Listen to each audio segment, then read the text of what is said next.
Hi there, welcome everybody. Welcome to our latest Zoom evening. I can see a few people joining now, so I'll just give a little bit of time for people to join. Hi there, Leslie. Hi there, Sophie. Hi there, Stephen. I see you managed to get the link. That's good. Lots of familiar names there, and some new ones as well. Welcome to our latest Zoom call. My name's Phil from Dive Worldwide, and we also have Simon Rogerson with us tonight, who is from Scuba Magazine. He's an excellent writer, an even more excellent photographer, and an all-round good guy. So good evening, Simon. How are you? Good evening. Very well, Phil. A lovely day, enjoying the yellow rain that's fallen all down around England. No better time to talk about a beautiful island in the Philippines. Sounds good to me, to brighten our evening. So for those that haven't joined one of our Zoom presentations before, I'll just talk you through roughly what happens. I would be grateful. These things are slightly unsettling to do because nobody can talk to us. So I'd be grateful if somebody could just pop on the chat just to confirm that you can actually hear us and we're not talking to ourselves. But we will do a little presentation for you. Thank you, Sophie. We'll do a presentation for you, and then hopefully that will give you a really good showcase of the Philippines and Malapascua specifically that we're talking about tonight. We're doing it in conjunction with a trip that we're running with Simon at early June. After that, we will have a little question and answer session. So you can write on the chat or the Q&A. You can't actually talk to us, as I say, which is slightly odd for us and maybe slightly annoying for you. Thank you very much for your comment, Kath. You're a liar, but that's very nice. Kath said we're looking gorgeous, Simon, which is flattery will get you everywhere. My goodness, she lays it on. So yeah, feel free to ask questions as they come up, and then afterwards we will do our best to answer all the questions. And of course, if we can't answer any, then we will endeavour to find out the answers for you later. So that's the basic idea for the evening. What I'm going to do first to get us started is just to share my screen by the power of technology. Hopefully I will do it correctly. And then I will just give you a little intro to the Philippines. So fingers crossed, everybody can see my screen now. I can see nothing, so I'll just take a leap of faith that you can see my screen. Okay. So what I thought I'd start off with, if the technology works, is just a little video. Welcome back to the Philippines, courtesy of Jerry and the fantastic team at the Philippines Tourist Board, who are a wonderful bunch, just to get us in the mood.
Alrighty, so hopefully that gets us in the groove and in the mode of the Philippines from our living room, and gives you a bit of a taste of the flavors and sights and sounds that you can experience in this wonderful country. A little bit of geography for me first. I imagine plenty of you know where the Philippines are.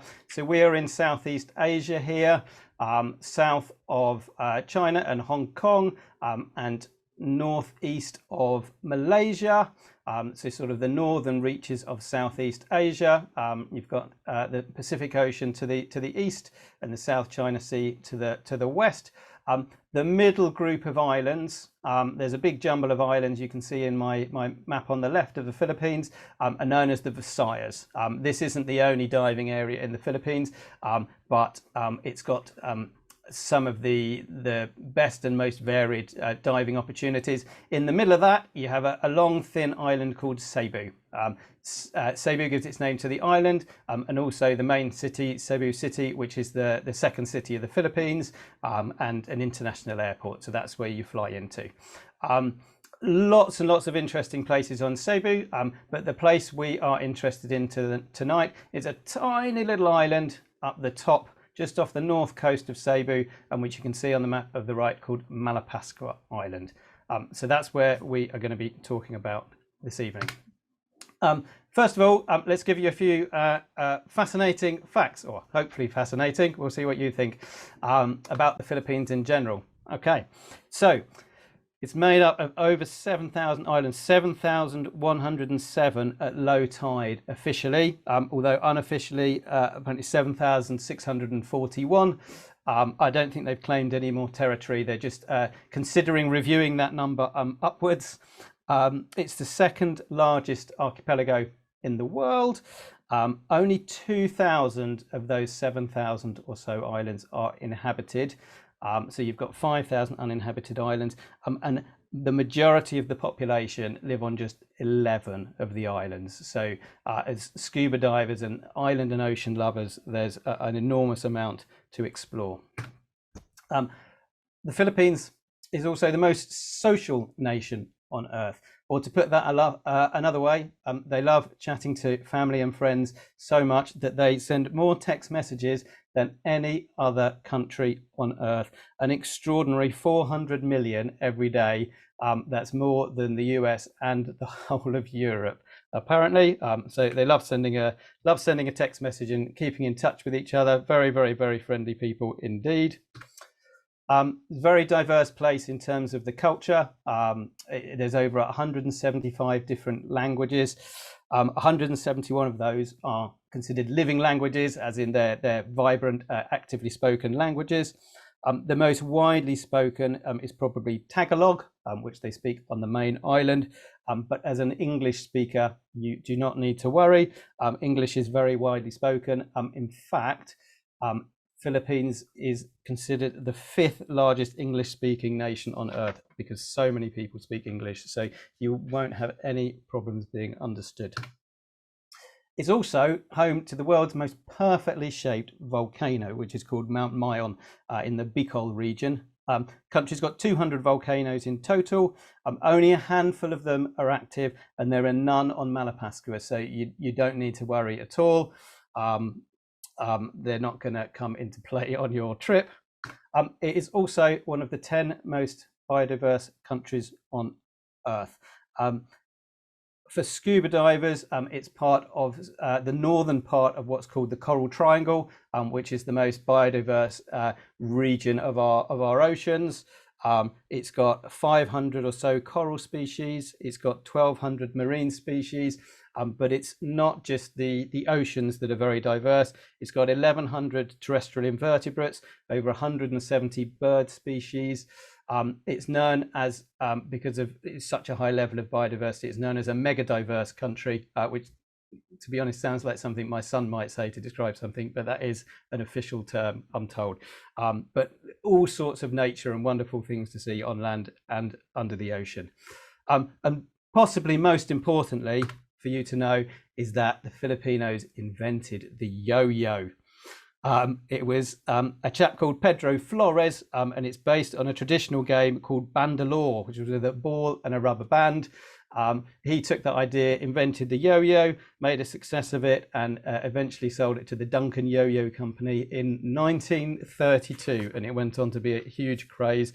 I think I remember having a Duncan yo-yo when I was a kid. Not that I could really use it. So really, really fascinating country. This, for those that are interested, is the volcano I mentioned. It's absolutely perfectly conical. Obviously, for us, it's the diving that we're really interested in, and there's lots and lots of diving highlights there too. So in the country as a whole, it's absolutely fantastic for smaller marine life, and we mentioned that it's part of the coral triangle, so there's a huge amount of biodiversity, some of which, or much of which, that Simon will cover. Frogfish, branches, octopuses, cuttlefish, all manner of brilliant smaller marine life. It's got all those islands, so it's great for island hopping adventures. Malapascua is one of the islands that we're going to be talking about tonight, but there are lots of other islands that can combine with to make an extended trip in that area. You can do 2 islands, 3 islands, 4 islands, you take your pick depending on how long you've got. So that's a real lovely way to experience the Philippines and her islands. It's got super wreck diving. Sorry, I don't know why that bit of text is right over to the right of the screen. That's a bad presentation planning by me, but hopefully you can read it. Is super wreck diving. That's up in an area called Coron, where there's a lot of World War II wrecks. So there's something there for avid wreck divers. The whole country is absolutely superb for underwater photography. Lots and lots of opportunities, both large and small. We've already mentioned the biodiversity, so an endless supply of subjects. It's also got whale sharks and manta rays. So particularly whale sharks, there's a few areas where you get a lot of whale sharks there. So it's a good area for the larger stuff as well. But possibly most importantly, what it's famous for is thresher sharks. One of the most beautiful and elegant sharks, and probably one of the most beautiful and elegant species in our oceans. And Malapascua, where we're focusing on tonight, is the best place in the world to see thresher sharks. So I know Simon's going to be talking a little bit about that. So hopefully that serves as a little bit of an intro to set you up, Simon. I shall stop sharing my screen now. And if I hand over to you to regale us with a few stories on the lovely island of Malapascua. Well, hello, everyone. Thank you very much for joining us. I hope everybody's comfortable. I'm just going to give a very quick presentation on Malapascua, what we have planned, and guide you through some of the delights of the area. So first of all, an introduction to me. Who is this guy? Well, I'm a photojournalist. I've specialized in natural history and the sea for 25 years. I was a crime reporter before, which was the most depressing job in the world. So I turned to something a little more therapeutic. And I've been reporting from all over the world, taking photographs everywhere. And my day job is, of course, I'm the editor of the British Sub-Aqua Club magazine, Scuba, which I'm very proud of. So what are we going to be doing when we go to Malapascua? Well, my job there will be to be a troubleshooter, to give some evening talks and some pre-trip introductions. I don't want this to be one of those trips where you suddenly go on a boat and you're surrounded by 20 complete strangers. I will introduce people to each other as far as privacy allows prior to the trip, so that you have an idea who you're going to be with. I'm going to be there to help choose the optimum sites, so we're diving the best places at the best time. I'll be there for photographic advice and workshopping as required, but this is not a purist photo trip, so don't worry, you're not going to be surrounded by geeks. I'll be there to chronicle the trip and give you a selection of photographs afterwards. I'm happy to do one-on-one dives with people, either to take photographs of them for future vanity reasons, or in the future to just to put together this portfolio of images from the trip. I'm also going to have a bit of a go at video, but it's not my sort of go-to format. Stills will be the main thing. But most of all, this is a trip of friendship. I want it to be a close, warm trip, and nobody will feel alone. That's the idea behind the whole thing. So to the location, Malapascua. This is a very beautiful island and a place that really won my heart when I've stayed there on previous occasions. It's different to a lot of the places I've been in the tropics, which so often tend to be hermetically sealed away from the local environment. This is an actual community island with nice kind of 3 to 4 star sort of simple accommodations across it. You don't need luxury here. You just need basic comfort, because the environment itself is so nice. It's not as busy as this photograph suggests. I think this must have been during some sort of regatta. But most of the action is going to be focused around the bottom. So we are going to be based, when you see the big blue building on the bottom left-hand side, we're going to be based around that corner, just on the other coast. And there's actually a private little beach there. And it's a very short walk from there across the way and down to our dive center. Now, we've selected thresher shark divers because they're British run. They've got very high standards and they know what we expect. They're a great center. They have nitrox available. This being the Philippines, things come and go. So not everything's predictable, but I think the level of their service and the standards they set is superb. And of course, I'm glad we managed to get the presentation working now, because this is the object of the questions. This is the pelagic thresher shark. There are 3 species of thresher sharks, but the one we're going to find is the pelagic thresher shark, which grows to about 3 meters, more than half of which is, of course, the famous tail. And there are all sorts of scientific ideas about what the tail's all about. Certainly used as a predatory function to stun fish, also used for maneuverability. And you'd think an animal like this would be, quite an aggressive, sleek sort of predator. But in fact, you've only got anything to worry about if you're a very small fish. Look at the tiny mouth. It's not made for attacking mammals like a tiger shark or a hammerhead.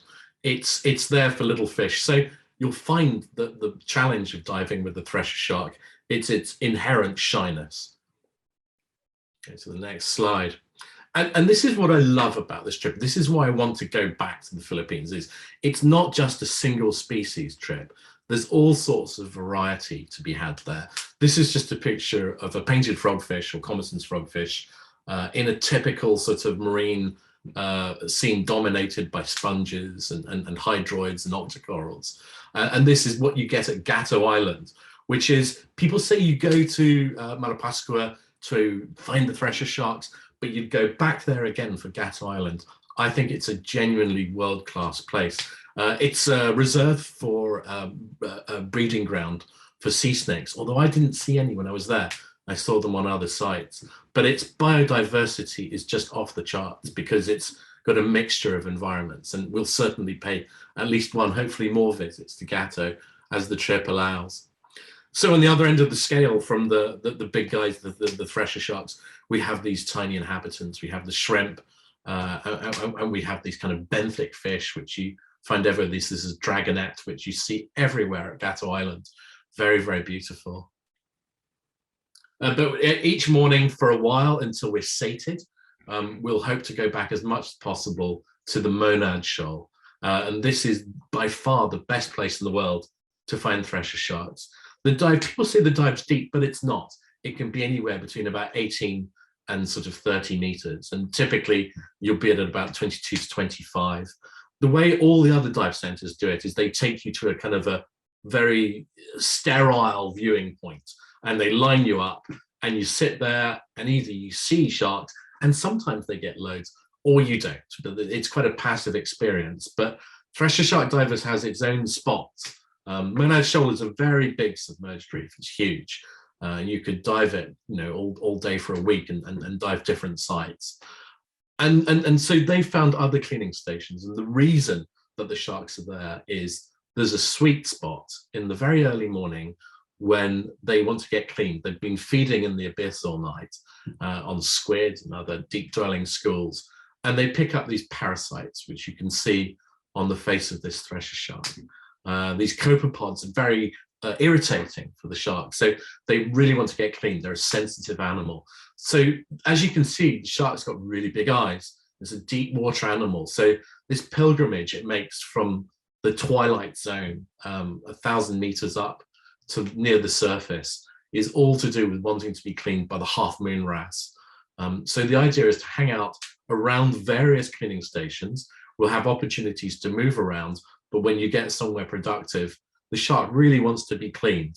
So it's paying, it's witnessing this timeless symbiosis, which has been going on as a ritual for presumably millions and millions of years.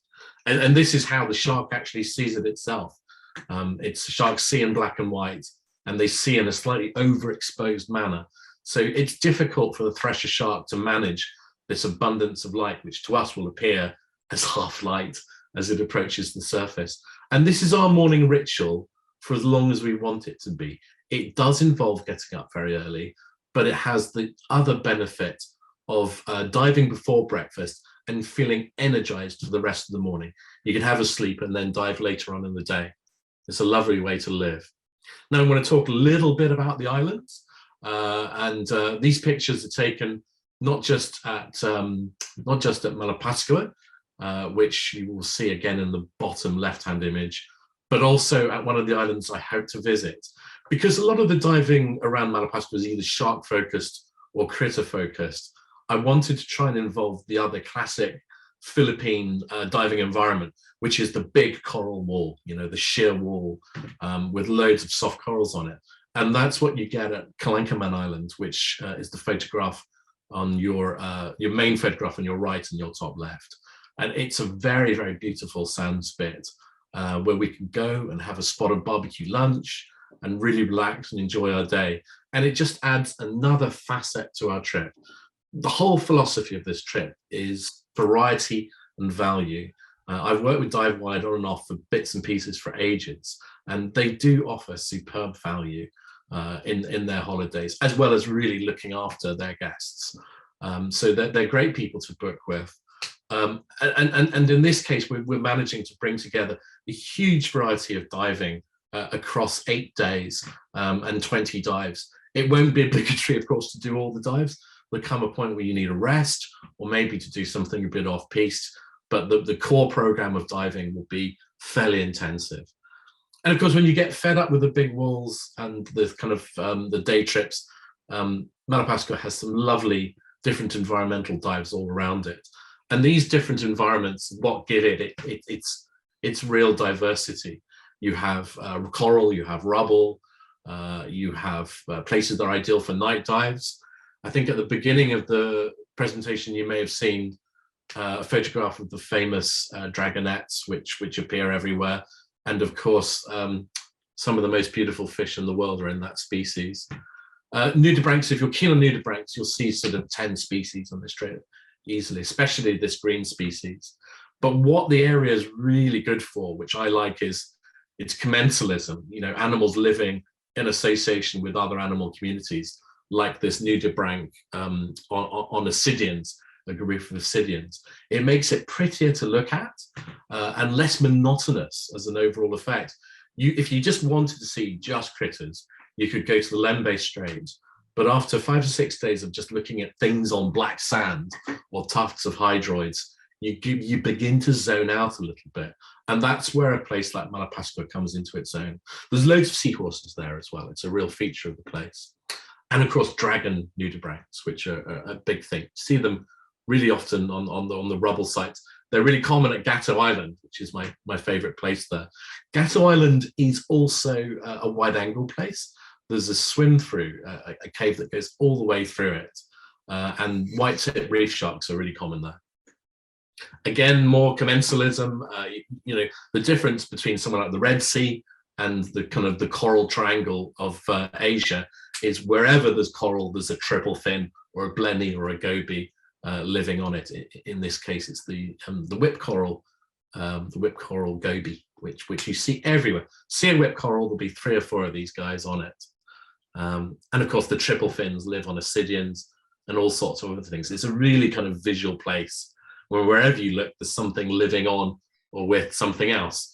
And we, of course, will be living on the island itself. And this is what you get up close.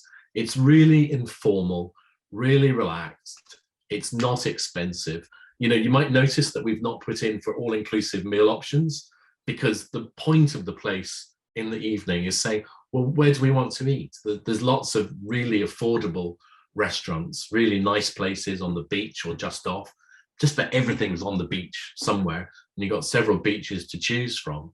As somebody said to me recently, if you budget sort of £30 a day for all your food and massages and stuff like that, you'll be absolutely fine. $30 will cover it. Beach massage is a big thing there. It's really inexpensive. You could go to a posh resort somewhere on the other side of Cebu and you know, spend $250 a day on these things. This is all about what we need. We're spending money getting there and diving, and everything else, well, I wouldn't say it's backpacker level. It's a bit higher than that, really. This is, backpackers complain that Malapascua is a bit expensive, but we're just spending our money wisely on this trip. Just a few more highlights from the reefs. You see these striped catfish absolutely everywhere. And, you know, just a reminder that a lot of the species that people go to see in Indonesia, like this Inimica scorpionfish, you know, quite a rare fish, quite a macro superstar. These are pretty common. You do see a lot of these around Gato Island and also around the sand sites that you can visit. But if you don't like ugly fish, there's loads of good looking fish as well.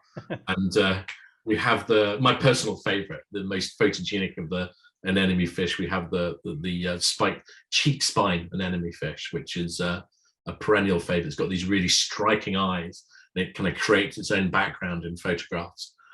And if you're a purist, we have what I believe to be the original proper clownfish, as opposed to just one of the other anemone fish species. It's quite hard to ID because there's a few species that look just like it. But I think over the course of a trip in this place, you should see sort of 3 or 4 different types of clownfish, especially at Kalankaman Island, because they love that coral setting. But as I say, we'll go back to trying to find the thresher sharks as much as possible. This isn't the only place in the world you can see thresher sharks, but I've been to the others. I've been to Little Brother in the Red Sea, and I've been to Formula in the southern Maldives. And those are really deep dives, sometimes in quite hairy conditions. And your strike rate for a thresher shark is something like 1 in 20 if you go there. I've had very little luck over these. I wrote a book about the Red Sea, and during 5 years of research, I saw 1 thresher shark. So I spent 10 days last time on Malapascua, and I must have seen 30 thresher sharks and got really close indeed. You can see the copepods under its chin in these photos. I should add, we will not be using flash. If you're a photographer, we'll all be using just normal sort of natural light photography. And I'm happy to give instructions on everybody's how to do that and get the most from whatever camera system you're using. Or you can just leave it to me and I'll take all the photographs for you. Totally up to you. More examples, commensalism. You get a lot of these xeno crabs out there on the urchins. It's a really common thing. And of course the triple fins on bubble corals everywhere there for some reason. It's a real feature of the area. So you don't get this monotonous black sand that people associate with macro diving. This is again the typical scenery at Kalankaman Island. It's famous for its soft corals and its slopes. This must be before the slope starts. And you get all sorts of different soft corals, feeding, not feeding. It's a different environment. So it's a lovely day trip to sort of add a bit of variety to your experience there. Lovely, reminds me, could be Fiji, it's sort of really resplendent in these soft corals. And look, every single inch of reef is taken up with some form of octocoral or another animal, ascidians. I can see about 4 or 5 different species, a few sponges. It's a really intense place. And believe it or not, this is a wreck. It looks like a reef with all the black coral. Black coral's a real thing of Philippine wall diving. You get it anywhere underneath about sort of 15 meters. But this is a wreck, the Donna Marilyn, which is possible to do as a day trip. And I think we should take local advice when we get out there, because I've dived it once. It's quite a long way from anywhere. And I've heard tell that some salvagers have been in there and scraped up some of it. So we need to sort of ask about and see, is it still a must do? Or maybe we'd be better off doing Gato Island again. And this is the adaptability which our group will allow. And the other good thing about having a group, of course, is that we'll be sort of, to a degree, environmentally sealed away from the others, which is always nice. I could go on about Malapascua forever, but in short, I want to lead an informal, friendly trip. Everybody's going to have a friend on this trip. Some of you are already my personal friends, and I really look forward to the rest of you becoming my personal friends. And I look forward to introducing you to this personal friend. And that's it from me. I hope you enjoyed it. And I'm going to pass you back to Phil. Amazing, Simon. That was absolutely fascinating. Thank you very much. I hope everybody else enjoyed that as much as I did. I'm just going to give you some more details of the trip. So I shall share my screen again. Hopefully you can see my screen again now. Let's try and go to the next slide. Right, okay, so we've been talking about this trip with Simon, the Malapascua dive adventure. Let's give you a few more details on it. So the trip is to depart the UK on the 2nd of June. It's an 11-day trip from the UK. Prices from $2,345 per person. What does that include? Well, that's flights from the UK. We're using Singapore Airlines. 8 nights accommodation at the Tepany Resort, which I'll give you a few more details on in a moment. Daily breakfast, as Simon mentioned, we don't want to include too many meals. We've got 20 fun dives in there, though, including Mona Shoal, including the local dive sites. On the 2 big day trips that Simon mentioned, Gatto Island and Kalangaman Island, you have lunch included on those days because you're on the boat all day. You've got tanks and weights in there. Also marine park fees at the current rate. There's a possibility they might go up in price, but we can't control that. So we've included the marine park fees as they are now, and transfers from Cebu as well. And of course, you get your expert guide, Simon, to keep you company on the trip. So that is the details of the trip.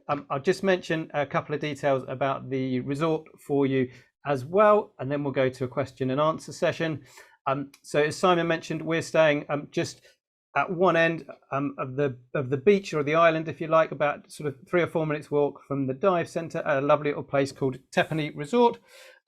That is on a small bluff.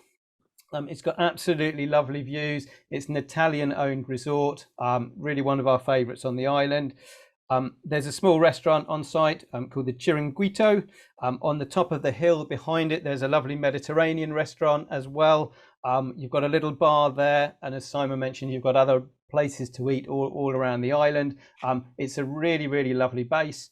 They've got 3 types of room. So the trip is based on the standard room, which is in the standard rooms are all in a block.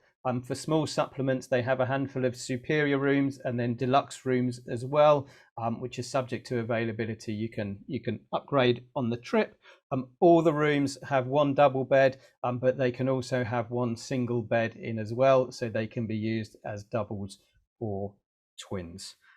So that's a little bit about the resort we'll be staying at. Just to give you a flavour, I have to do a little poll, I think.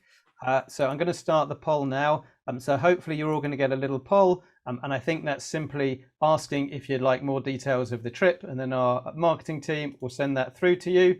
I think I've done that. And then if people have questions and answers, please let us know, get typing. I'm monitoring the chat and the Q&A session, so I'll try and do both. So if you've got any questions, please ask.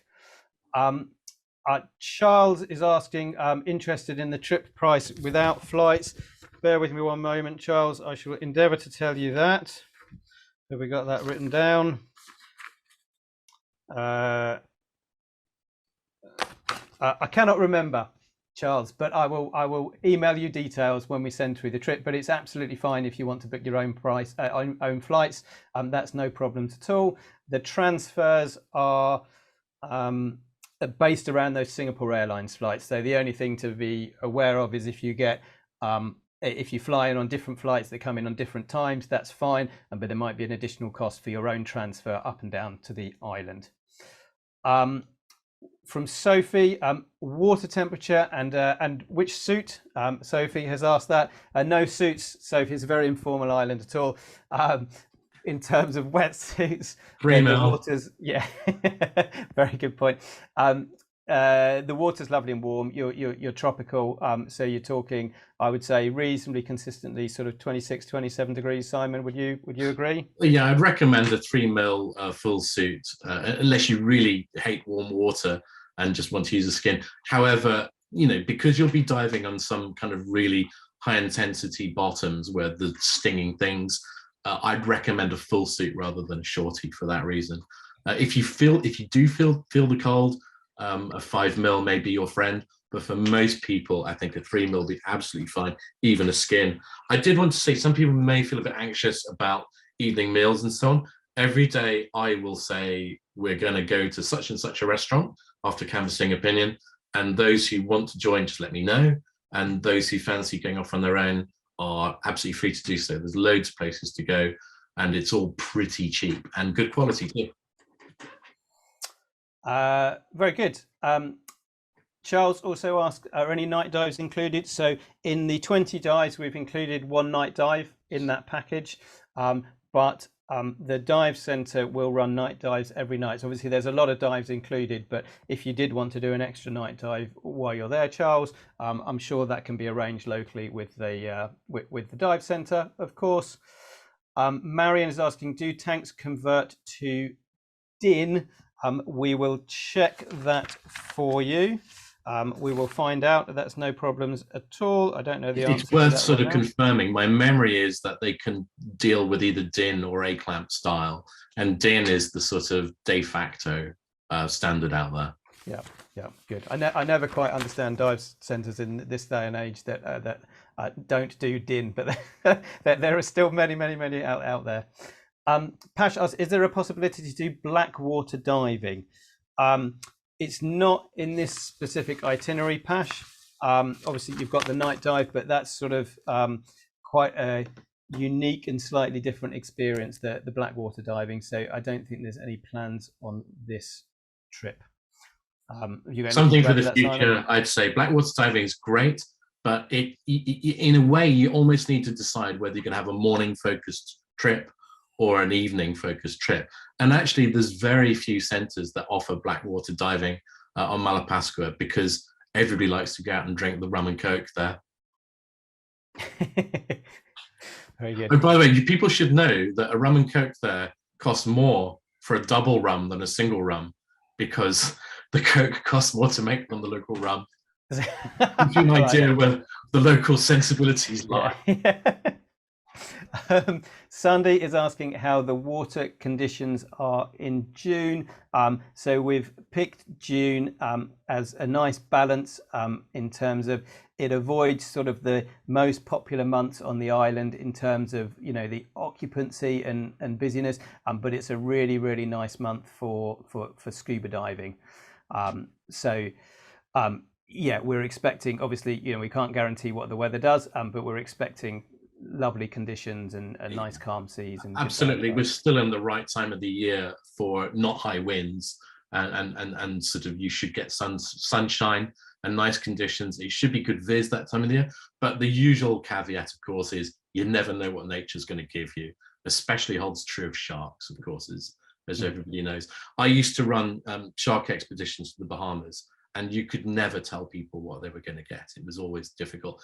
Here in Malapascua, I'd be shocked if we didn't see a thresher shark over the time we're there. So fingers crossed. But they're also reporting seeing all sorts of other things at Monad Shoal. They've seen tiger sharks recently as well. So there's all sorts of added things which we don't want to promise. But you know, we could have great luck rather than average luck. We'll see. Yeah, absolutely. I mean, as we say to all our customers, you know, that's the wonderful thing about nature. You shouldn't go on any trip with the expectation to see anything. I think simply enjoy what you see and sort of nature in all its glory. Sophie's asking about currency, US dollars accepted. So the Filipino peso is the standard currency out there. So most things will be in pesos. Simon, from your experience, were you when you were there, can you pay in cash in other currencies or not so much? Yeah, dollars will go down pretty much well everywhere. So take a big stash of dollars. In fact, the island has a history of very poor telecommunications. So the advice I'll give out nearer the time is to take a good stash of dollars to pay for your evening meals. They'll be very welcome, and it'll avoid any sort of contretemps with cards. I will be taking enough to pay for every kind of meal and every day. Yeah, there are no ATMs on the island. So it's important to take the money that you need for Malapascua. It's an important thing to know. Of course, we'll provide all those details later as well. Sandy is asking about BCDs, and Marion has asked about hiring wetsuits as well. So both of those can be hired. That's no problems at all. And you can simply sort that out locally with the dive centre. We will happily pass on any requests and sizes in advance just to ease things through. But yeah, they have the full range of kit to rent for anybody that needs to. Yeah, just to cut in, Thresher Shark Divers, I used their hire kit when I was there last time, and it was all really good quality. And you didn't get a wet breathe from the regulators. The suits look, I don't hire suits myself, but the suits looked absolutely fine. Nice choice of kit. I forgot to say just a word about diving abilities and so on. I think for this trip, you should be comfortable in the 25-meter zone. That's kind of where quite a bit of the morning diving takes place. That's about as deep as you need to go on this trip, but it's not a challenging diving trip. The water's nice. We're not talking about diving in massive currents. You just need to be comfortable in that 25 to 30-meter zone. Very good. And Sophie was asking about plug sockets. Can you remember? Is it the 2-pin that they use out there? Can you remember, Simon? I remember it being the 2-pin. I'll double check that. We'll send out that information to everybody. I travel with so many permutations of adapter that I'm sure I'll be able to help. But hopefully, we'll get the exact sort of thing to everybody. Yeah. And Mike asks, what are the typical currents out there? Are you expecting strong current on any of the dives? My experience there over 3 previous visits is very little in the way of currents, but you never know. So this is not like the Maldives where every day you have to check the current on every different dive because you don't know what it's going to give you. The dives aren't predicated by current. Some of the little dives around the island in the sort of seagrass and places like that, you will find that you're on a little bit of a drift. So gentle drifts do happen, but howling Galapagos-style currents are not an issue. Excellent. And Mike, you asked as well about the COVID situation. So the Philippines is now open again, and the rules are very, very simple. So you need a PCR test to enter, as you do with most countries, and then that's it. There's no other restrictions or requirements. It's very, very straightforward. Charles also asked if the dive centre have 15-litre tanks. Yes, they do, Charles, and they are 100 Philippine pesos per tank, or if you're on nitrox.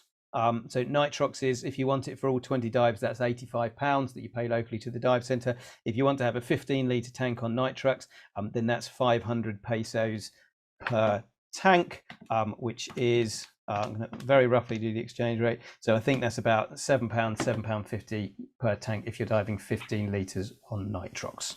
But that would all be sorted out locally with the dive centre. And just to cut in again, my experience with the 15 litres is, yes, they're available easily. I use them as well. And nitrox, if you like to have nitrox for the whole week because it makes you feel sort of that you have more energy, then that's possible. But really, you're only talking about 1 DP dive per day. So if you want to minimize your spend, you only really need nitrox for usually the first dive of the day. Yep. Excellent. I think, Simon, we have answered all the questions that have come in. Thank you to everybody for being so engaged and answering questions. We would absolutely love to welcome you on the trip. As I say, those that have requested travel plans from our marketing team, they will get those by email in the morning. The trip's limited to a maximum of 14 people. And we've already got a few people booked on, so we haven't got a huge amount of spaces. So if you're keen, please don't delay and make sure you're not disappointed.